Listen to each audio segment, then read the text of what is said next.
Olá, pessoal. Meu nome é Júlia Savarego, estudante de Ciências Sociais com ênfase em Antropologia na Universidade Federal de São Carlos, a UFSCar. Sejam bem-vindos a mais uma edição do PET Discute. Este ano, nosso tema é o voto e sua importância para a nossa representação como povo. Esse é um programa produzido pelo PET de Rádio, TV e Internet da Unesp de Bauru. No episódio de hoje, iremos falar um pouco sobre representatividade, a universalização do voto e os diferentes espectros políticos. Para nos auxiliar nesse diálogo, temos conosco Giovana Maia, estudante do 5º ano de Engenharia Civil da Unesp Campus Bauru e militante da União da Juventude Comunista e também do Movimento por uma Universidade Popular. Olá, Giovana, muito obrigada. Seja bem-vinda. Olá, boa noite. Eu sou Giovana, né? Eu sou militante da União da Juventude Comunista e também do Movimento por uma Universidade Popular. Bom, então, para dar início à nossa discussão, eu vou lançar algumas perguntas disparadoras. A democracia, como conhecemos hoje, passou por diversas modificações. O que se iniciou como uma participação direta, mas exclusiva da elite ateniense, hoje em dia se volta para um papel muito importante, que é o da representatividade. Dependendo de um representante que possua os mesmos ideais que os nossos, em tese, para nos representar em diversas situações. O voto representativo, ou a democracia representativa, é um modelo vigente no nosso país nos dias de hoje. Essa democracia consiste na eleição de um representante do povo, que vai governar de acordo com as vontades do mesmo, representando-o nas tomadas de decisões dentro da Câmara ou Parlamento. O voto representativo é muito importante dentro da nossa democracia pluripartidária, pois garante que todos os diversos núcleos que compõem a nossa sociedade sejam representados por algum partido político dentro da política e possam, assim, vetar ou aprovar leis que impactam esse núcleo diretamente, garantindo, pelo menos na ideia, que nenhum cidadão seja inteiramente prejudicado por alguma lei. No entanto, é importante lembrar que apenas um único representante não possui impacto dentro da política, e por isso é que o poder legislativo possui tantos senadores e deputados. Seguindo essa lógica, podemos entender que se queremos que as pautas de populações específicas sejam levadas ao Senado, precisamos eleger a maioria de candidatos que representem essa pauta. Em vista, Giovana, qual é o papel dos nossos representantes e quais os desafios dessa representatividade, seja para nós como população votante e para eles como políticos? Certo. Eu acho que aí, para a gente começar, a gente precisa primeiro frisar a diferença entre o exercício político e a representação política, né? A representatividade política por identificação cultural, social, não necessariamente implica na representação da classe ou dos interesses do povo, né? Acho que a gente pode tomar como exemplo, por exemplo, a deputada Tabata Amaral, né, que ela é uma estudante vinda de uma família pobre, que passou por diversas dificuldades, né, ao longo da vida, e que se despautar muito pela educação, né, mas ela, atuando politicamente, a gente viu que ela faz coisas, por exemplo, como voltar a favor da reforma da Previdência, voltar a favor da volta às aulas em plena pandemia, né, com aumento dos casos, demonstrando todo o interesse dela no setor privado, né, da educação. Então, a Tabata é um exemplo de representatividade, né, de esforço, de superação, mas que ela se pauta pelos interesses da elite, né, que é, inclusive, quem financia ela. Outro exemplo desse que vai expor essa contradição entre representatividade é o vereador de São Paulo, o Fernando Holliday, que ele vai pontuar, né, que ele é um vereador negro, homossexual, mas que ele rejeita muitas vezes as pautas de inclusão da população LGBTQIA+. E diversas vezes se coloca, né, com pautas que são extremamente antirracistas. Falando um pouco também da questão aqui em Bauru, né, mais regional, a gente tem, por exemplo, a prefeita Suelen, que ela é uma mulher, ela é negra, né, minoria na política brasileira, e, ao mesmo tempo, ela se alinha com as pautas do Bolsonaro, né, que em diversos momentos se mostrou abertamente racista, machistas e contra os direitos dos trabalhadores brasileiros, né? Então, vendo todos esses casos, é curioso pensar que simplesmente eleger alguém seja suficiente para a gente superar as problemáticas sociais e econômicas que a gente vive, né? Isso é uma forma de terceirizar as nossas lutas, né, e as pautas que acreditamos, e a gente acaba caindo de um fingimento até de que a gente está fazendo alguma coisa, né, quando na verdade a gente está, né, abandonando verdadeiramente a luta. Então a gente coloca que a superação, né, dessas problemáticas, elas só podem ser alcançadas de forma coletiva, popular, e sobrepujando o sistema político-econômico que a gente vive. Bom, Giovana, em função desses problemas apontados por você, eu me levo ao seguinte questionamento. Então, o exercício do voto é suficiente para exercer, de fato, um ato político democrático? Essas votações possuem alguma distorção, uma espécie de falha? Esse sistema eleitoral do Estado burguês que diz que o exercício da cidadania se dá ali no voto apenas é o suficiente? Então, né, a gente tem primeiro a problemática da representatividade, que a gente abordou já, mas a gente tem outras questões, né? Por exemplo, que nas eleições o que mais sobressai são sempre os grandes grupos econômicos, né? Que eles têm um interesse concreto e específico, né? E somado todo esse poder econômico que esses grupos têm, mais a não regularização da mídia implica necessariamente em uma desigualdade na hora da competição política, né? Então, por exemplo, quem vai ter mais dinheiro, ele vai ter uma visibilidade infinitamente maior do que as pessoas que não têm tanto dinheiro para investir nessas campanhas, né? Então, por exemplo, você tem a mídia, você tem os grandes monopólios que apoiam quem vai beneficiar eles, né? Inclusive, muitas vezes criando narrativas que não existem, né? Na verdade, por exemplo, como a terceira via, que na verdade é um modelo de direita, o medo do comunismo no Brasil, né, que é uma tática usada historicamente aí, né, desde os anos 60, e até coisas muito mais esdrúxulas, né, como a gente acabou ouvindo nas eleições passadas, né, aquela coisa de mamadeira de piroca e tudo mais.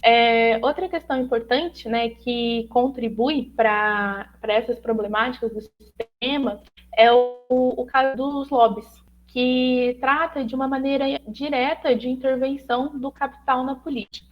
Então, a gente tem as bancadas ruralistas, a gente tem a bancada armamentista, a bancada evangélica, e a gente tem até, né, hoje em dia está aí mais em evidência, a bancada da saúde.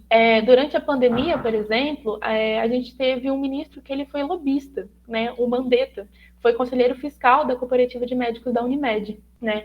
A gente teve, por exemplo, as ações da Prevent Senior, que em todo o processo da fraude de prescrição do kit COVID, que né, a gente já sempre soube que era ineficaz contra o tratamento da doença, é um outro exemplo claro que está em função do lucro, né? Não só ameaçou os médicos a prescreverem medicamentos que não eram eficazes, como depois tentou encobrir todo esse escândalo, né?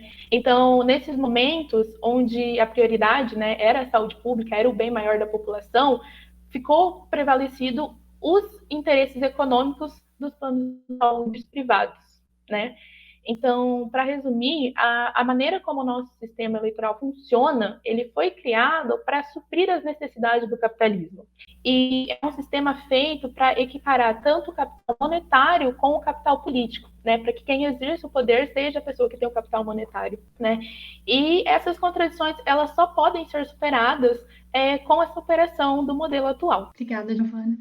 Retomando o assunto da representatividade, e considerando todos os dois exemplos que você trouxe, de pessoas eleitas que pertencem a uma minoria social, mas não representam as bandeiras desse grupo, pelo menos pensando nos movimentos identitários, como você, ao mesmo tempo, existe uma importância muito grande de ser representado pelas minorias, por essas minorias sociais, em espaços de poder, e inclusive há toda uma discussão de se alterar o sistema por dentro dele. Como você avalia a presença dessas minorias e quais os mecanismos importantes para que elas façam parte desse jogo político que é claramente desigual, como o resto da nossa sociedade? É importante frisar que muitas, né, dessas ditas minorias, elas foram colocadas no estado de minoridade social, né, de negação dos seus direitos políticos, e que essas minorias, elas não são minorias no sentido numérico, né? Então, as mulheres não são minorias numéricas, os negros não são minorias numéricas, né? Quem é minoria no sentido numérico é exatamente as bancadas ruralistas, é quem se beneficia com a transgressão das terras indígenas, por exemplo, os grupos econômicos que se beneficiam com as políticas de austeridades, e que os grupos, né, como, por exemplo, a população LGBTQIA+, que por conta de toda a marginalização que elas são colocadas na sociedade, elas acabam se tornando uma mão de obra barata, né? Então, tudo isso a gente pode ver que apesar, né, dessa minoria, da minoria numérica né, do poder político, eles exercem a maioria do poder político, né? Porque a democracia burguesa, o capital econômico, ele se equipara sempre ao capital político, né? As pautas que interessam a todas as minorias, como as mulheres, os negros, são pautas que elas são indissociáveis da classe trabalhadora, né? Existe, obviamente, né, que os grupos têm suas próprias demandas e que elas não devem ser menosprezadas e sim atendidas, mas que a gente deve sempre observar a luta em um aspecto fascista, né, que é a classe que vai acabar nos unindo. Por isso que é importante que essas mulheres, os negros, os indígenas, eles sejam representantes da classe trabalhadora e não emissários do próprio capital. Bom, dando continuidade ao nosso debate, antes de partir para a próxima pergunta, eu fiquei pensando em tudo que você falou e existe toda uma discussão se de fato faz sentido usar a categoria trabalhadora até o dia de hoje e se ela mobiliza, porque outros movimentos têm ganhado mais preponderância frente aos movimentos de trabalhadores, inclusive de reivindicação de mudanças sociais, não necessariamente falar em revolução. Por que você acredita que ainda é a categoria de trabalhador que é capaz de mobilizar? Ela ainda tem força para efetivar alguma mudança? Com certeza, né? A gente pode ver, por exemplo, nesses últimos meses, quem que eram as pessoas que estavam sendo mobilizadas para construir, por exemplo, a Frente Nacional Fora Bolsonaro, né? Eram as categorias dos trabalhadores. Os trabalhadores, eles são quem rege. Então, são nós compomos os sindicatos, compomos as entidades estudantis, somos essas pessoas que organizamos a nossa classe para que a gente possa fazer um enfrentamento, né? Então, sim, eu acredito. Bom, ainda na temática da representatividade, eu gostaria que você refletisse um pouco sobre o caminho. Eu sei que é uma história extremamente longa, mas eu acho que é interessante para os nossos espectadores pensar o caminho que foi percorrido para chegarmos no voto universal. Para mais adiante eu falar um pouco sobre a importância do voto como um instrumento democrático atualmente. A história, né, do sufrágio universal, ele vai perpassar por diversos momentos históricos, né? Então a gente pode começar lá na Revolução Francesa, que foi, né, onde teve a origem essa questão do voto, e depois ela foi progredindo, né, até chegar nas greves da Inglaterra Industrial, o movimento negro norte-americano. A gente pode também colocar a primeira onda do movimento feminista com o movimento sufragista, né, e a gente pode perceber que o tempo todo o desenvolvimento da luta, né, pelo sufrágio universal, ele está intrínseco à luta com outras pautas, né, principalmente da luta socialista. E o desenvolvimento da luta, ela é pela inserção das massas, é importante pela inserção das massas no poder político, que ele não só ocorreu, como ele ocorre através da luta dos trabalhadores. Então, é uma história realmente muito longa para a gente ir, né, pontuando as várias etapas dela. Mas esses são os pontos principais ao longo né, que a gente pode destacar. Eu gostaria que você tocasse em dois assuntos. O primeiro deles é se você poderia destacar alguns momentos da história especificamente brasileira, no que tange o sufrágio universal. E o segundo deles é se você, Giovana, aqui como representante de movimentos sociais, pensa a transformação por meio da política partidária. Então, a respeito da história brasileira, né? A história brasileira, ela vem muito, né, junto com aí a história, né, do restante do mundo, que surge com a questão do movimento negro, e a luta, né, se inicia ali na parte da libertação da escravidão, e dá prosseguimento, né, até você chegar na República, né, que acontece depois da virada, né, entre Império e República, né, proclamação da República, e aí a partir daí você tem o voto que ele é censitário, né, ele é por questão de renda, e isso surge daí, né, o movimento negro, que já vinha trabalhando toda a questão da escravidão, e depois ele se dissocia também para a questão da mulher, né, porque o movimento das mulheres, ele surge também do movimento negro, e esses são esses movimentos de base, né, das bases trabalhadoras, que vão começar a lutar pelo sufrágio universal dentro do Brasil, né?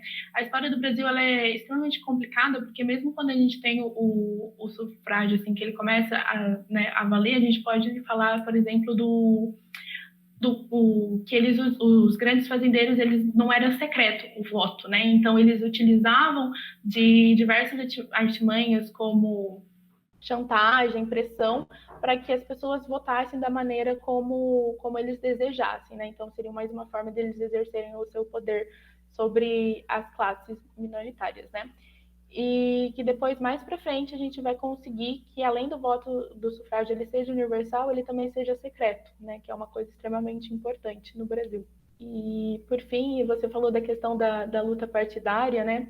É muito importante a gente falar sobre qual partido nós estamos falando, porque a gente tem dois tipos, né, de partido. Nós temos o partido que eles são de militantes, né, que eles estão em constante atuação, eles não são puramente partidos políticos. Nós temos outros partidos que eles vão atuar em épocas de eleições, né, que eles têm os interesses dele em estar dentro do poder. E você tem outros partidos, outros movimentos, né, dos trabalhadores, que eles são militantes, eles buscam construir algo constantemente, organizar a nossa classe para que a gente, de fato, consiga as transformações na sociedade.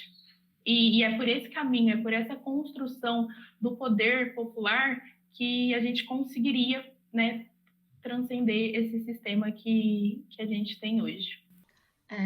Novamente, o sufrágio universal. Como você avalia a obrigatoriedade do voto e o dever dele atualmente no Brasil? Então, o sufrágio universal, a gente considera que ele é um instrumento de luta, né? Ele é, sim, uma das principais conquistas, que é chave da nossa ascensão, né, da nossa classe ao poder, mas ele não é um fim em si mesmo, né? Existe muitas contradições, né, dentro da nossa sociedade e do nosso sistema, e a superação do sistema, ele não vai se dar por meio das urnas, né? Porque, como a gente já falou lá em cima, as urnas, o sistema eleitoral, ele é extremamente falho, né? Então, o voto, a gente entende como uma ferramenta de luta e não a própria luta em si, né? Então, exercer a sua cidadania e seu poder político é lutar de dentro, mas também é preciso lutar de fora da institucionalidade burguesa. E, acima de tudo, né, construir os movimentos de massas que construa uma nova sociedade, uma sociedade onde a gente seja mais igualitária. Bom, a dicotomia política e todo esse embate entre esquerda e direita tem sido cada vez mais presente nas discussões da população brasileira, não apenas em época de eleição. Eu gostaria que você discutisse um pouco a respeito dessas divisões, essa classificação entre direita e esquerda, tendo em vista o cenário atual do país. Se elas podem ser benéficas ou maléficas para quem vota, se é que a gente vai trabalhar por esses termos, mas, assim, elas são proveitosas ou não? E como você entende esquerda e direita? Acho que primeiro começar por aí, né? Contextualizar, entender o que é esquerda e direita, e falar um pouco sobre o papel dessas categorias na escolha e no voto da população. A ideia de direita e esquerda que conhecemos hoje em dia surgiu na Revolução Francesa, quando os membros da Assembleia Nacional passaram a se dividir dentro da própria Assembleia, sentando à direita do presidente aqueles que simpatizavam com o rei, e à esquerda aqueles a favor da Revolução, evitando assim que houvesse alguma briga mais acalorada dentro das discussões. A partir daí, os termos esquerda e direita passaram a representar espectros políticos opostos ou que se opõem em algum momento. Hoje em dia, podemos entender que dentro do espectro da esquerda estão contidas ideias progressistas, socioliberais, ambientalistas, sociais, comunistas, anarquistas, entre outras. E no espectro da direita, ideias neoliberais, conservadoras, reacionárias, monarquistas, teocratas, capitalistas, nacionalistas e até mesmo fascistas e nazistas. É importante compreendermos que esses dois espectros políticos possuem núcleos mais radicais e menos radicais, e que não podemos resumir a complexidade desses alinhamentos políticos dentro de algum conceito específico, e nem afirmar com exatidão qual desses é mais ou menos benéfico à população, visto que ambos possuem exemplos negativos e positivos dentro da história mundial. Esses termos vêm ganhando grande relevância no cenário político atual. Isso porque estamos passando por um complicado processo de bipolarização, que tende a dividir a sociedade e gerar tanto um sentimento de pertencimento entre aqueles que compartilham das mesmas ideias, quanto um sentimento de rivalidade entre aqueles que possuem valores opostos. Esse processo não é apenas absurdo quando pensamos na pluralidade de pensamentos dentro desses espectros políticos, mas também prejudica a união nas tomadas de decisões, facilitando a ascensão de governos que exploram esse sentimento de pertencimento e separação e que prejudicam a maioria da população em benefício de apenas uma pequena parcela, como vemos acontecer atualmente no Brasil. O conceito, né, da esquerda e direita, ele é histórico, né, ele nasce, né, direita e esquerda propriamente em si, ele nasce na Revolução Francesa, né, mas a dicotomia, ela é muito mais antiga, né. A gente pode analisar a história da humanidade, e a história da humanidade, ela é a história da luta de classes, né, que é a classe dominada contra a classe dominante. E a esquerda e a direita, elas são formas que essa luta tomou. E enquanto houver uma minoria que ela é escravizada por uma maioria, né, resguardando todas as conjunturas, os conceitos históricos que mudam, a luta dicotômica, ela será uma constante na nossa sociedade, né? Então não existe como a gente abolir ela dentro do contexto atual, né? Por isso que muitas vezes a gente fala que a terceira via, né, hoje, ela não passa de algo meio sem sentido, porque a gente segue na dicotomia, né? Não existe uma terceira via. E a nossa classe, que é a classe trabalhadora, ela tem interesses concretos e ela tem uma função histórica, né? E a gente precisa pontuar que política é disputa de poder, né? Em relação à direita e esquerda, não é como um cabo de guerra, mas é a luta de classes. E durante toda a história, a classe oprimida, ela teve como objetivo a sua libertação dos seus senhores. E hoje não é diferente, né? Sobre esses espectros políticos mais amplos, as conjunturas elas podem mudar, mas a lógica continua a mesma. Por isso que é importante entender as necessidades, especificidades de cada contexto e de cada época e local, que esse contexto ele vai traçar quais são as nossas táticas de luta, mas a gente sempre mantém a firmeza num horizonte político, né? Que é a emancipação. Então, não haveria um aspecto político muito mais amplo do que esquerda e direita, segundo as suas formulações. Isso, né? Aí a gente pode entrar na questão da terceira via, né? Que no Brasil hoje está sendo muito pontuada, mas aí a gente precisa pensar o que é essa terceira via, né? Quais são as propostas dessa terceira via? E quando você vai analisar mais a fundo, você acaba percebendo que ela, na verdade, é de direita, né? Então, existe duas vias, uma esquerda e uma direita. E onde você localiza o chamado centrão da política brasileira?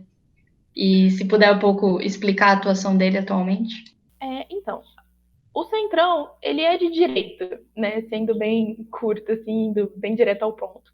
Na linguística, a gente chama de texto a forma como uma mensagem é transmitida, e de discurso a mensagem em si, né? O centrão tem um texto diferente, mais moderno que a direita tradicional, mas ainda assim é o mesmo, é o mesmo discurso, a mesma agenda liberal, as mesmas políticas de austeridade e de exclusão social. Então, ela não passa de mais uma forma de mostrar a dominação do capital, né? Fazer crer que o centrão é uma terceira via ou que é um grupo sem viés ideológico, né? Que às vezes está na questão de, eu não sou de direita, esquerda, eu sou Brasil, eu sou para frente. Ele acaba desviando a gente da nossa luta, né? A gente precisa entender que, independente se vestir botinas militares ou se a gente veste sapatênis, esses grupos servem ao capital e eles são inimigos da classe trabalhadora. E que nós, classe trabalhadora, a gente não pode deixar ser representado por ninguém que não seja nós mesmos. Antes de encerrar o episódio de hoje, eu queria refletir um pouco sobre o trabalho de base dos movimentos do qual você faz parte e também uma constante. É muito comum que as populações, que os movimentos trabalhem em conjunto ou discursivamente dizem defender, não se identifiquem, pelo menos não sob essas categorias, eu sou de esquerda, eu sou de direita. Talvez elas não façam tanto sentido quando se vai fazer campanha, por exemplo, na periferia ou com algum outro grupo historicamente oprimido. Então, como vocês lidam por trabalharem em cima dessas classificações, diante do fato de que a maior parte da população não se entende a partir delas? Bom, a nossa atuação, né, como organização fazendo trabalho de base, a gente sempre prioriza os lugares da nossa atuação assim mais presente no dia a dia, né? Então, por exemplo, dentro do movimento estudantil, dentro dos coletivos de bairro, coletivos, por exemplo, feministas, a gente tem um coletivo também negro, o coletivo LGBT, e a gente sempre busca conversar com a população, buscando uma forma de que ela entenda a realidade que ela está colocada e que ela consiga transformar todas as problemáticas de vida, toda a opressão que ela sofre e que ela converta isso em luta. Não se prender exatamente nessa questão de direita e esquerda, porque a gente está... o nosso dever, a gente entende que é mostrar todas as contradições do capitalismo em si e mostrar que as eleições por si só ela é falha, né? Então não adianta nada a gente votar simplesmente e acabar por aí, né? A gente precisa de uma luta constante.